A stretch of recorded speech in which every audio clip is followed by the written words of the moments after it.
Welcome back to the Head Empty channel. We are back with Oshi no Ko this week. It's episode 9, right? I think it's episode 9. Last week was pretty great. We got Kana's moment. She got her moment. Aqua gave that to her. Well, it's really thanks to like all of her fellow actors, right? Cast members, whatever. The rest of everyone else who was there, they kind of got her that moment.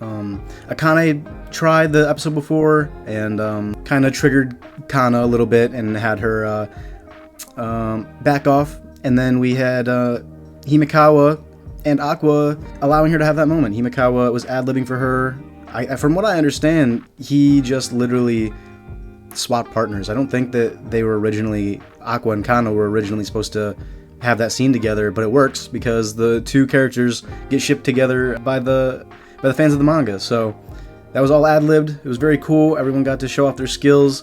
We learned about Kana's mom. What's up with the moms, man? Why are... Actually, okay, I was about to say all the moms suck, but they don't. The moms are kind of goats in this series. Yeah, because we had Ai, obviously. Miyako, she's a mom. And she's great. Mem's mom is really good. Akane's mom's pretty solid. Yeah, never mind. The moms are alright. But the Kana mom, that mom sucks. She sucks. And no wonder Kana is the way she is. She loves acting still, but she's just the ultimate people pleaser, right? That's kind of like her whole thing. Really boosted up as a kid. Ego got real inflated, and then now she's just been sort of on a downward spiral since then. Well, now she's since meeting Aqua, actually, she's been on her climb back up, and she was feeling it last time. So that was all great, and then now we just have Aqua's going crazy, I guess. Gotanda told him you just gotta hate acting. You know, no more being held back by this guilt because you enjoy it. You know, I wanted him to be an actor, and here he is enjoying it, but it's not why he started. You know, he didn't start because it was what she wanted. He started because he needed to find the father, or the killer, or whoever. So he couldn't handle enjoying himself and making all these friends, because really, what has he been doing this whole time? Like, he's been after this killer, this father figure, we don't know, and this whole time all he's been doing has been helping these people around him and making friends. That's what he's been doing. And so I could imagine maybe at this point he's starting to feel he's been wrestling with it. I think you could see this whole time that whether or not he enjoys this, if he should start actually pursuing it. I think it's kind of always been underneath the surface there. The pain that he felt and the guilt that he feels and the weight of it all is too much, and he's been having panic attacks. He couldn't handle it. So this is basically him letting it all go, and then also at the same time letting all this rage and stuff that he felt towards Ai's killer, it's all going into this performance now. So it's also enhancing the play, which is good. And he bit, I don't know what the fuck is going on with that. Don't even remember it. I read the manga, don't remember him biting Himekawa at all. He bit his ass. Was that in the script? I don't know. I don't remember him fucking biting. And I don't know what's going to happen in this episode, really at all. So, I am excited to get into it. I will say this might be a little bit shorter of a video this week because it's hot as hell. It's so hot in here. That's why I got the door open, because it's just like, it's crazy hot. It already gets hot in my room, and it's so hot outside. But it really just depends on what goes on. I could be here hours if it's crazy enough. So, or it's kind of been crazy the past, like, I don't know how many episodes. This play's been going for a minute, so I wouldn't be surprised if we have a little bit more laid back of an episode this week. Won't know until we get into it.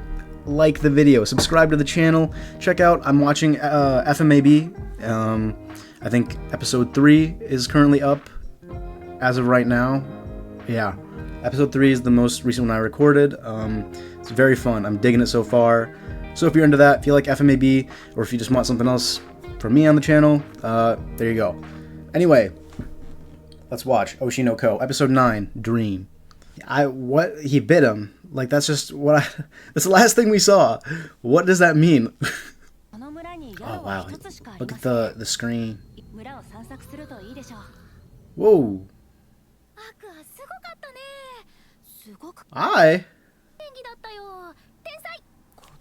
Bro, we're getting Ai. Holy shit. Nice, man. I didn't think we'd be getting any more. What? That was the movie they were in there. I guess they watched it. Look at Luby.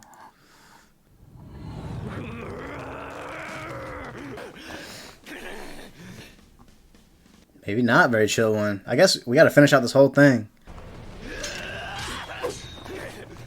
Whoa.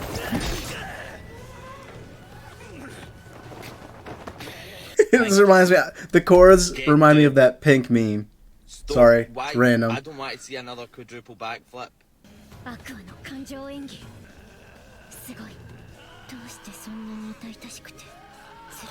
Holy shit, dog!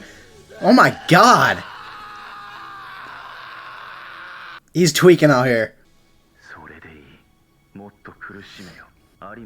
Fart Cloud's back. Oh, right, yeah. Dude, she really died with that smile on her face, man. That is one of, like, you know, that shot of her. That's not this one, but that shot, the final shot that we get of her face, that's just so haunting, and it's so, like, but also, like, really meaningful, like, really symbolic of who she was. A liar, but also just this person forced to smile all the time by this industry. She's I love Ai. I'll say it every time. I think she's the best written character, aside from maybe Kana. Yeah, we didn't really see it in his head, right? It was kind of gradual. I'm pausing a lot, sorry, but it's been kind of gradual that you could tell he slowly did start believing that this is his new life, and it's, you know, after how many years of chasing after Ai's killer, can you really keep that same drive? And I think that it was starting to he was starting to waver a little bit, but this whole scenario and everything, it's just, he gets reminded of how important it really is to him.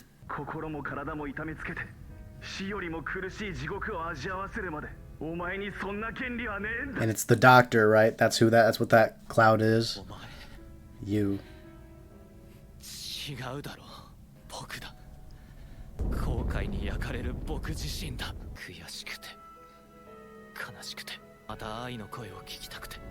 So fucked.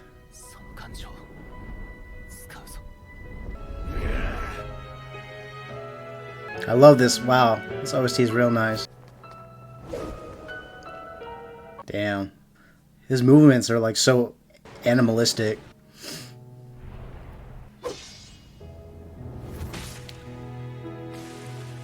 Does Blade die in this play? He's the main character, right? Nah, he's chilling. Oh, shit. Could you actually do all this? Wait a second. Was there like a screen? Was that what that just was? I was like, could you actually do this practically? Hold on, let me check. Yeah, what was that?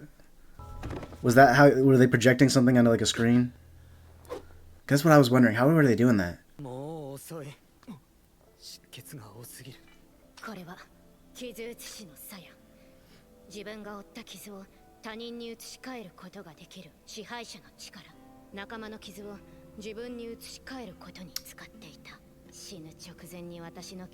Yeah, okay. I was just thinking about that. That happened last episode. It fits with Akane's character. Because I think Akane is someone who really, she believes in shouldering the pain alongside somebody. That's what she's doing for Aqua, right? Whereas someone like Kana might be moving past all that, past your trauma. That's what she's going through. I think it does fit with Akane. Maybe it's a stretch. I don't know. But when I think about her, I think she even says that, right? Like, she even says, "I want to shoulder that burden with you." I think so. It's how she's been acting.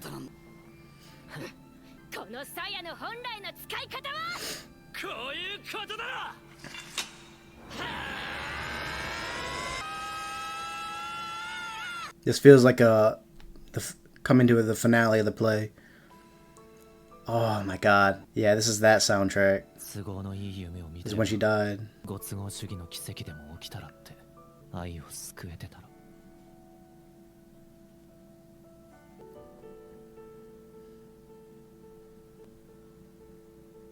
It's so dark, man.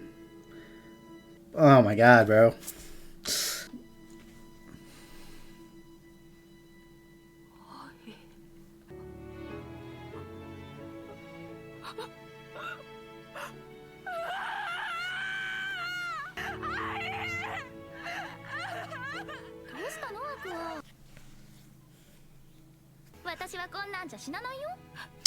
It's kind of fucked because it's like it's not real, but yeah, he gets to pretend.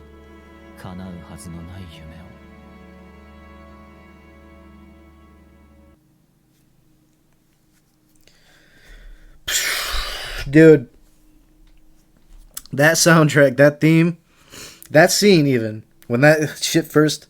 Hold on, give me a sec. Fuck. Jesus Christ. When that scene came out in the first season, and I had no clue what the show was yet, because I read the manga after finishing season 1. When I first saw that scene, bro, I cried. And then I watched it again, and then I watched reactions, and then every single time I saw the scene, bro, and I rewatched the show, I have not seen that scene and not cried, at least a little bit. And I will never forget that soundtrack, that OST that plays.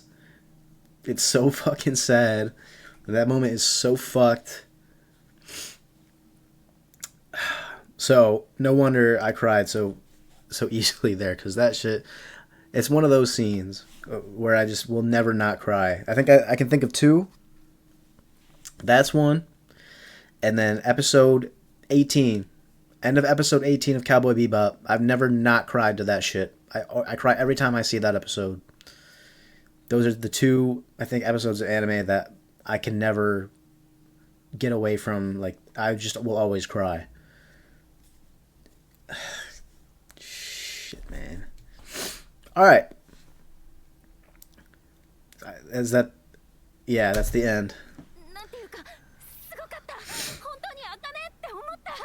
Yeah, she's changed a lot since they acted together, or were on the show together.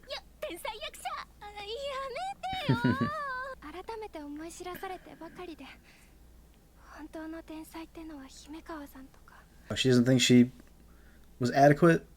She wasn't on par? She did a good job. She did a great job.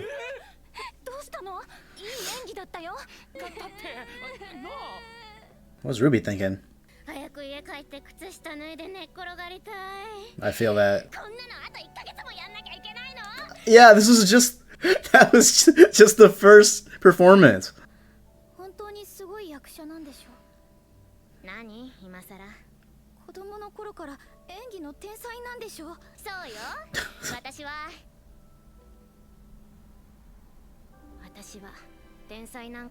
Both of them.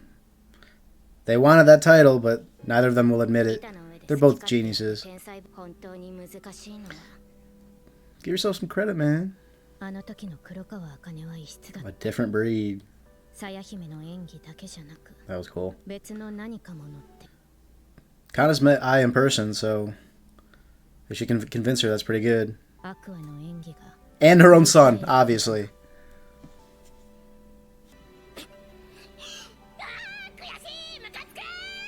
Now it's not about that. Now it's about Aqua.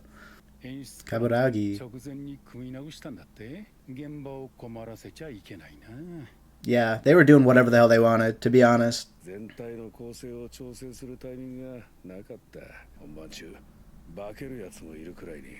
Oh yeah, Melt? You kidding? Oh. Yeah, Kaburagi's whole view on her is different now too.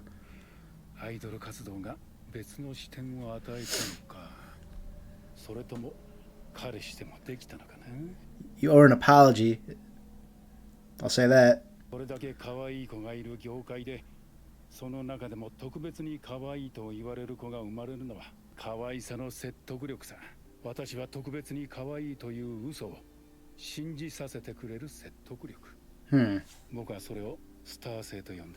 Okay, I get it. I think he's saying that there's something else, or something extra that makes them stand out, because the whole industry is flooded with cute girls, right? But it takes real star power to get everybody's eyes on you.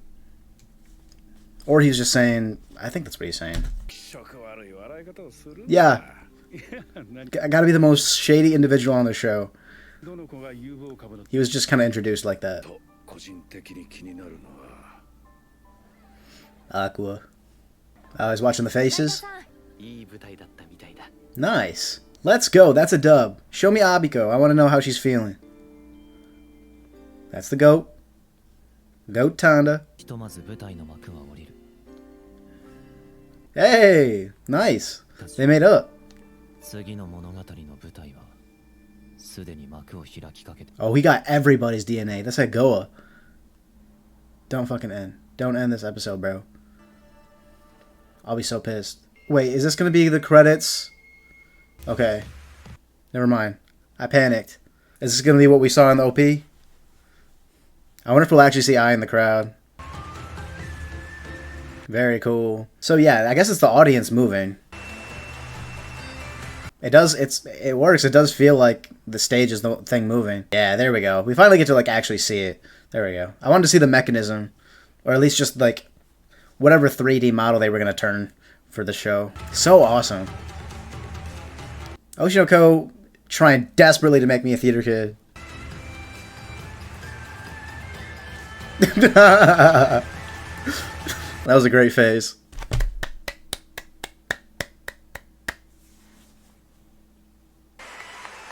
There we go. Yeah! Awesome. I love that. The script. Yeah, the script and the book. Beautiful, man. Love it. Is that it? Okay. I just don't want this shit to end. I can't believe... Dude, that had to be so much work. Doing that shit over and over again. Oh, he's tall.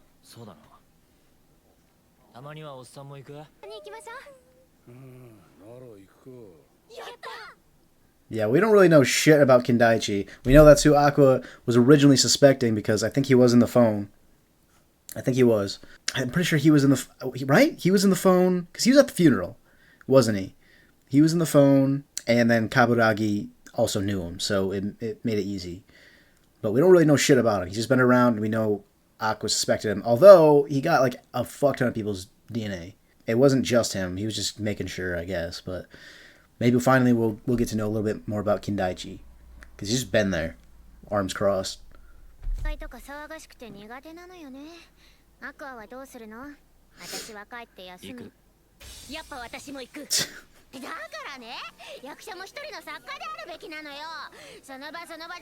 Okay, I was about to say, can she drink? Alright, she's a vegetarian?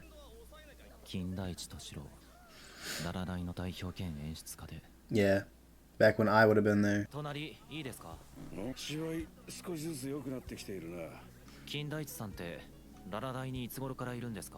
Oh, is he getting his DNA now, maybe?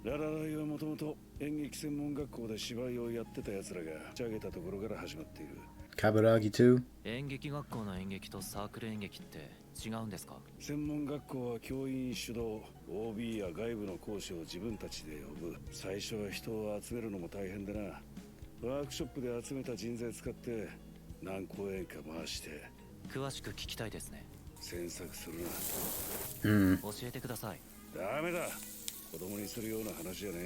Sus! Sus as hell.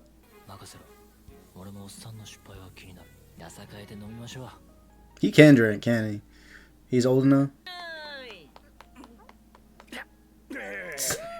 Getting trashed.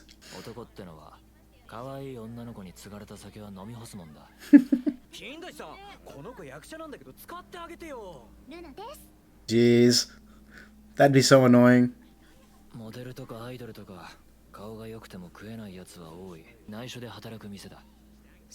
Appeared in 2 commercials.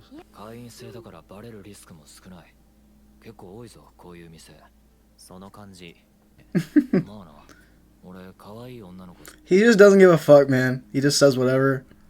He's so nonchalant about everything. It's good. Don't date your coworkers. Bringing you up? Like raising him? Or... Okay, yeah. Duh.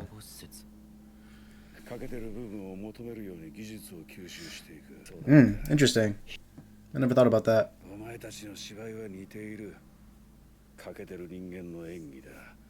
Imperfect.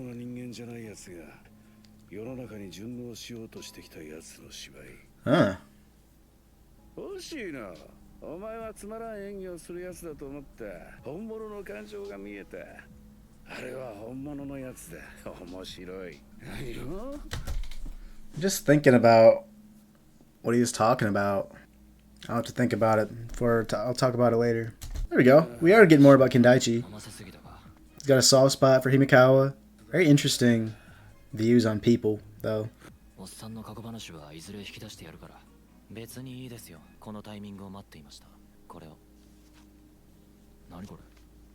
遺伝子鑑定書？俺と姫川さん、父親が同じなんですよ。Ah, it's a good cliffhanger.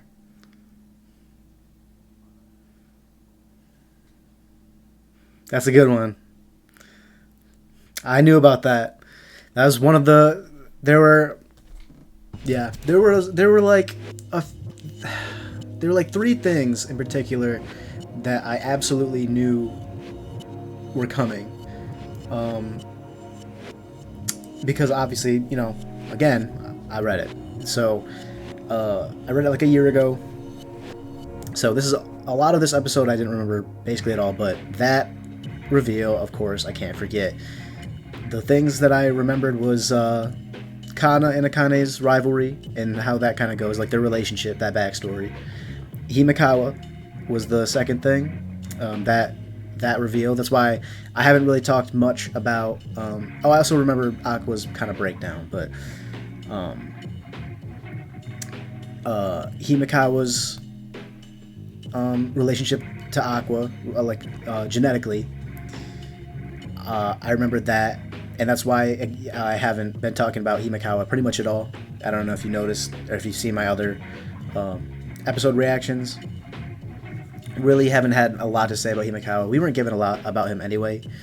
But I just kind of haven't been trying not to talk about him much. But I did remember this. I don't know what comes next episode, though. I don't. 'Cause then there was a third thing that I won't say because that's a spoiler. It hasn't happened yet. But there is another thing that I do remember. But out of the three, this is one that I was expecting, and I like that they made it the cliffhanger. That's pretty good. Like, yeah, it might just be a whole backstory or some shit next episode. I don't even know. But he is very interesting. This is all very interesting. All right, that concludes episode 9 and also the play. That was fantastic. It was a nice hefty arc for this 13 episode season. It was very good. It's the arc that I like the most in the whole show. Well, this whole season, basically, what's going to be in this season. And also, it made me the most nervous after reading the manga. Because when I was reading it, I was like, man, if this ever... Well, actually, by that time, I knew that there was going to be another season. I was like, when this gets adapted, I wonder if people are going to be okay with it. I think it's been received pretty well. It hasn't been as popular, not nearly as popular as season 1 was, but that doesn't really matter. I was curious about how it was going to be received by people, and people seem to dig it. And it is largely just Aqua focused. Well, it's Aqua's side of the story, right? It's been mainly we've been following him this whole time, and it's been his thing. This play stuff, the revenge plot. It's been following Aqua, who's kind of mostly tied to the revenge plot, but not having anything to do with the revenge plot for these past so many episodes. And I didn't know how many people were going to be kind of put off by that because they're expecting that sort of stuff when you get the Aqua episode. So, to be honest, I don't know if people have been bored. I don't think so, because I think the everybody else, even around Aqua, had some interesting stuff going on in that play. So, I think it's doing all right. And there was some... I cried. I did. That scene was just going to make me cry. Of him and I.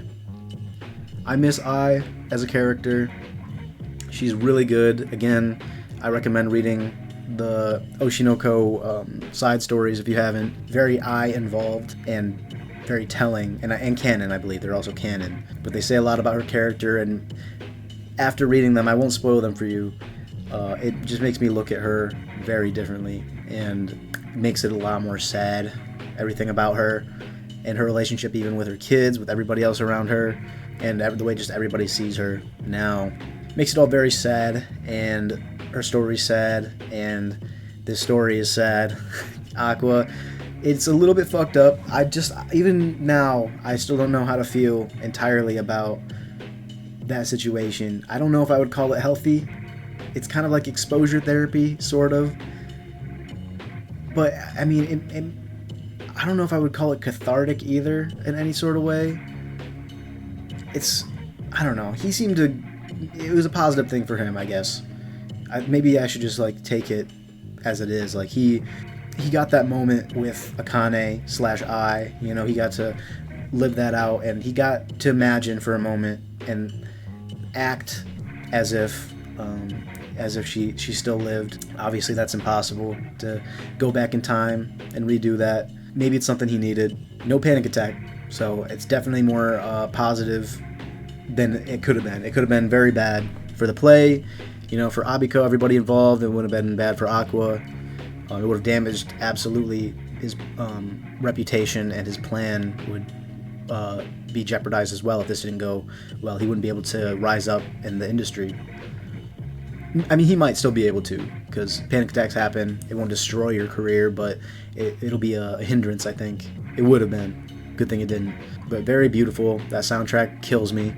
Dead. And then it's over. And we got lines from Ruby, which was nice. And we got, it looked like Abiko and Kichijoji were talking to Melt. I guess Kichijoji kind of made up with him. We saw her reaction to his performance. She loved it, so you can't really stay mad at his ass. It was really good, really wholesome. All very wholesome. Glad it worked out, but now Aqua's got some more serious business to take care of, and a brother to question, you know? There have been looks from Aqua. On your own rewatch, I guess you could look for them. But I've been noticing there have been looks from him, little hints of him staring at Himikawa, and I'm not sure if it's, for those who wouldn't know, if it's kind of leading to make you think like he's jealous of some sort, or maybe you just wouldn't notice at all. Because I was wondering like if they would play it off in some sort of way, or if they just want to like leave it as a strange like staring looks that he gives at Himikawa. Because Himikawa was obviously very close with Kana during all of this, so I don't know if it was supposed to be kind of leading people to believe that he might be jealous, because I don't know if there's really a way for you to predict that he's his brother, and up until literally just the conversation they were having, where he learns that he was in a children's home and everything, which I think Aqua even had a reaction to that would confirm a little bit of his suspicions, because DNA tests aren't perfect. I think that it said like high possibility that they're half brothers, basically meaning that they are related. So like, did I forget what I was talking about? Did I forget? Oh my god. Oh yeah, confirms what he was thinking. So basically, we just need the backstory. Oh, there we go. Sorry, I'm kind of all over the place. It's hot in here. Okay, I am hot. Kindaichi's what he said. I think it's very interesting that he thinks that people who are kind of more broken or incomplete in a way, or view themselves that way, or just outsiders, or maybe even just people who have trauma. I'd imagine Himikawa might have some trauma of some kind, living in a children's home. Those don't tend to go great. I think even I was in a children's home, and is that what you call it, or a orphanage or whatever. And he might have some baggage about that and his parents. Good that Kindaichi kind of raised him, similar to Goa and Aqua in that way. But yeah, Kindaichi was talking about how people, just basically he was talking about good liars. I think it applies to Ai as well. Ai was a natural actor, she was just a natural performer, but acting in a sense is lying, and the best actors are those who lie their entire lives because they think that they're not normal, or they find themselves to be outcasts, so they pretend in order to fit into society. And he thinks that that's what I'm getting from this. Am I wrong? Because that's what I'm getting, is that he thinks that broken people are just better at lying because they have to, or they feel that they have to. With that, become better actors. And so far, we've got a lot of good actors in this show. Every single one of them have some sort of childhood trauma, so it supports that claim, I would say, and also fits in line with the same theme we get all the time is of liars. People are liars. And this industry is full of liars. I don't think there's really anything else, because we got like we got a big fight scene, and we got a long what do you call that? What do you call when the actors all run out on stage? I mean, it's like giving credit to the actors, but I feel like there's a term for it or something. I don't know, maybe not. Don't know anything about theater, and so I think that's kind of it. We can expect a lot of information next week, I think, because Aqua's got him pretty much by himself with passed out Kindaichi, and this is the perfect opportunity to learn some clues about who he's after. If they really do share the same father like that, this is going to be the closest we've ever gotten, I think, because we don't know anything about the dad. It was only I who knew, so this is like huge. But yeah, hey, I think that's it.